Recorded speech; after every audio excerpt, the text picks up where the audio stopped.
Marvel is once again trying their hand at martial arts. But will it be better than the last time they did it with that glowy fisty guy? We don't talk about glowy fisties on this channel. We do talk about Shang-Chi, though.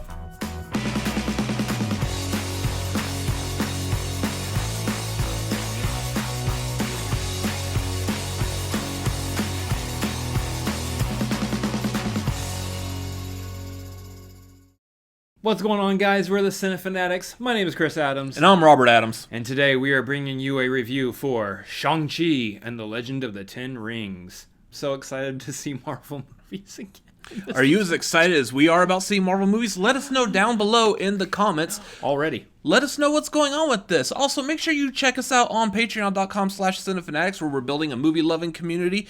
Speaking of loving movies, let's talk about if we love this Shang-Chi movie. This is a Marvel movie. And at this point, I feel like all you gotta say to get people interested in the movie is it's a Marvel movie, and you're gonna be interested because it's good. It's good. It's Marvel good. So that's what you get right off the bat here. I love this story though because this is a dive back into an origin story, and this time of a character that a lot of us aren't actually that familiar with in comparison to, say, your Captain Americas or your Iron Mans or Spider-Mans. Yeah, absolutely. So I was going to agree with that you got me into this theater because it is a Marvel movie, and yes, it is a character we're not that familiar with.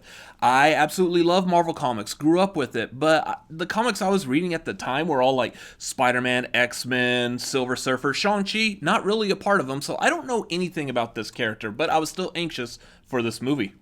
Also, we're diving into a different world, a different side of the MCU that we haven't seen yet, which is that kind of martial arts side. I know, again, we got a little bit of that in Iron Fist, but that's kind of far removed at this point. So, really far removed. Really far removed. Be able to get that involved in like movies and whatnot, and see that side of the world and everything within these movies is actually really cool. I know we get a little bit of that every now and then with something like a Black Panther or some of these other films, but to be able to like get another culture and like their myths, their legends wrapped up into the MCU myth and legend is a really cool thing, and you get a whole lot of that in this movie, plus a really great family dynamic between Shang-Chi and, his sister, his dad, everything. As for this movie itself, fantastic story. Like, whether you know the culture or not, just going into this movie, you don't even really have to know the MCU as it stands right now. There's a few connections to what we already know.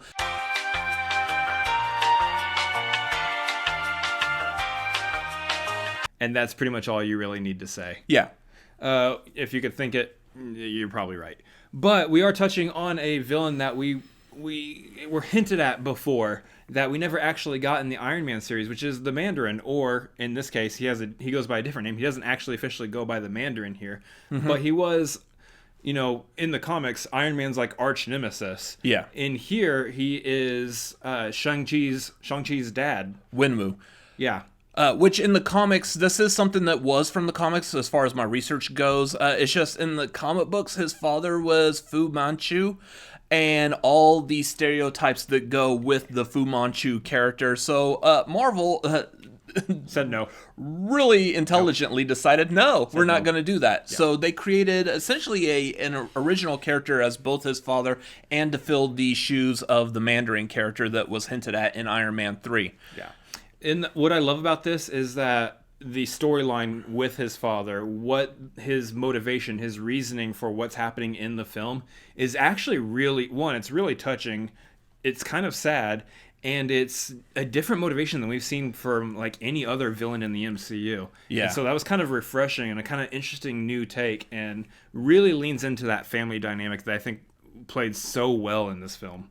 Yeah, the other thing I like about this is Shang-Chi coming into this movie is basically a fish out of water story where he's aware of his past history, but he just doesn't know where he fits into it. And of course, he's got his sidekick, Katie, played by Awkwafina, is along for the ride. And man, what a ride she's riding in this movie as well. Because I would say she's kind of like even though she's a part of this Asian group of actors in this, she's like our eyes and ears into this world, because she doesn't speak Chinese in this. She doesn't have that culture she's the as a part of her. Yeah. The other thing to touch on this movie is the cinematography, the choreography. Both of these things are pillars in and of themselves that really they're the backbone to this film. You are straight into the same kind of choreography in the fighting that we get with Crouching Tiger, Hidden Dragon. Exactly. It feels like that kind of a dynamic in these fight scenes, and they're gorgeous. They're very well done. Yeah, the locations are gorgeous. The fighting style is ramped up, and you get that pretty quick in the movie. The whole scene on the bus and everything. That you're in there, and once you're in it, it's. I mean, you're kind of playing the eyes and the ears of the passengers on the bus too, and whoa, this is awesome. This is happening all of a sudden, and the fighting is just fantastic. And the other thing we got to highlight too, though, is everybody who played part in this, from Tony Leung, who played his dad, and his sister. She was a breakout performer in this as well. You spoke on Awkwafina already. Michelle Yeoh. Just the whole cast. Who's also an MCU veteran, was in Guardians of the Galaxy Volume 2. Exactly. So, I mean, everybody played their parts so well. This was almost like an ensemble effort here, and I think that each person had a part to play, and they played it to perfection. There's not a whole lot for me to say against this film, honestly. There's parts that maybe pacing at times felt a little bit slow, as there was a lot of dialogue in the middle section, but other than that, I would say action kept me up. Everything kept me going. So, for me, I'm going to go ahead and I'm going to say I rate this probably about an 8 out of 10. Yeah, so I agree with this as well. I very much enjoyed the movie. I definitely agree with the pacing is slow, but I understand the slow pacing of this is because of a lot of dialogue, and because of that family dynamic, you're really having to understand how these family members really invest in one another. And it's that kind of dialogue that I feel can kind of slow down a movie if you yourself are not invested in why they should be invested, other than just being told, hey, they're a family, pay attention, like them. So I feel that kind of drags it down a bit. It's not necessarily a bad thing, but it's definitely something that needs to be hit when you are talking about a family dynamic in these kinds of movies. Otherwise, again, everything looked beautifully, nicely shot. Was it Destin Daniel Cretton is directing this, came from doing Just Mercy. With Jamie Foxx and Michael B. Jordan. So, good director. Like to see his take on this. I've heard he was given free reign of shooting this, so I really appreciate what he brought to the table with this movie. So, yes, this is definitely going to fall into the list of MCU movies that I'm going to enjoy over and over and over again. Out of 10, I will probably give it a good, healthy 7. There was parts that dragged on for me a bit, but it was very enjoyable. I really liked this movie. A robust and healthy 7. A robust 7. So, yeah, that's going to be my ranking on this as well. Well, guys, let us know what you thought of the movie down in the comments below. We are all ears, open to hear from you. What you thought about this review, you can let us know that down there as well. And doing all the liking and all that really helps out the channel. On top of that, like you mentioned, we got Patreon. Hop on there. We're doing all sorts of fun stuff like our Discord. You can have that movie-loving community up on there. We're doing trivia nights. We're doing watch-alongs, all sorts of stuff on the Patreon. We would really appreciate it if you want to jump on there, and whatever tier is right for you. Yeah, make sure you follow us on Twitter and Instagram at Cinefanatics MLP. Of course, you can also see I am at Robert Adams MLP. My brother is at Chris Adams MLP.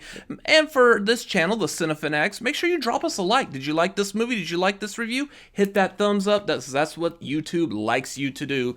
Again, share this with your friends and family so they can see what you're watching and then question your viewing habits on YouTube.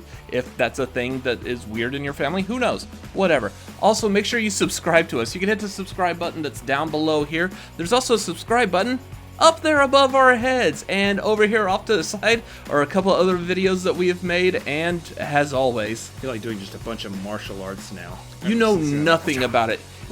You're not even getting a belt of any color. Whatever. Laters. See ya.